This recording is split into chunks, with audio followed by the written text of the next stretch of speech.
નમસ્કાર ખેડૂત મિત્રો, ખેડૂત સેવા ભાવતાલ યુટ્યુબ ચેનલમાં આપનું સ્વાગત છે। 22/5/2024 સવારના મહત્વના હવામાન સમાચાર ચેનલમાં ન હોય તો ચેનલને સબસ્ક્રાઇબ કરવાનું ભૂલતા નહીં। હવામાન વિભાગે આગાહી કરતા જણાવ્યું છે કે આજે બંગાળની ખાડીમાં સિસ્ટમ સક્રિય થવાની છે, જે 22/5/2024 રોજ સિસ્ટમ સક્રિય થશે, જે ગુજરાત પર વરસાદ થવાની પણ શક્યતા વ્યક્ત કરતા જણાવ્યું છે।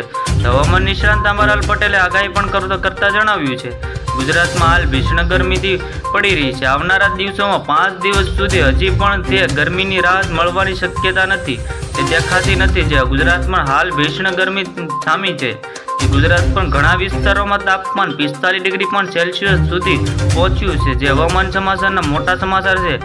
બીજી તરફ બંગાળની ખાડીમાં વાવાઝોડું સર્જન થયું છે, જે હવામાન વિભાગે આપેલી માહિતી પ્રમાણે 22 મેના રોજ દક્ષિણ પશ્ચિમ બંગાળ ખાડીમાં એક લો પ્રેશર સર્જાય છે, જે આ સિસ્ટમ બંગાળની ખાડીમાં આગળ વધશે, જે આ મજબૂત બને તેવી શક્યતા પણ દેખાઈ રહી છે। જે બંગાળની ખાડીમાં સિસ્ટમ પહોંચે બાદ તે ડિપ્રેશનમાં 24 મેના રોજ ડિપ્રેશનમાં બન્યા બાદ આ સિસ્ટમ વચ્ચે આગળ, જે હવામાન વિભાગે આગાહી કરતા જણાવ્યું છે, જે બંગાળની ખાડીમાં સિસ્ટમ પહોંચશે, જે તે ડિપ્રેશનમાં ફેરવાઈ શકે છે અને 24 મેના રોજ ડિપ્રેશનમાં બન્યા બાદ તે આ સિસ્ટમ વધારે મજબૂત બને તેવી શક્યતા દેખાઈ રહી છે। જે આ સિસ્ટમ વાવાઝોડાને બનશે નહીં તે મામલે હવામાન વિભાગે હજી કોઈ સિસ્ટમની સક્રિય નથી, જે ઉપરાંત આ આગળ વધે તેવી શક્યતા પણ દેખાઈ રહી છે। જે હવામાન વિભાગે આગાહી કરતા જણાવ્યું છે આ સિસ્ટમ જે વાવાઝોડું ખૂબ જ તીવ્ર બને તેવી શક્યતા પણ દેખાઈ રહી છે, જે હવામાન વિભાગે આગાહી કરતા જણાવ્યું છે।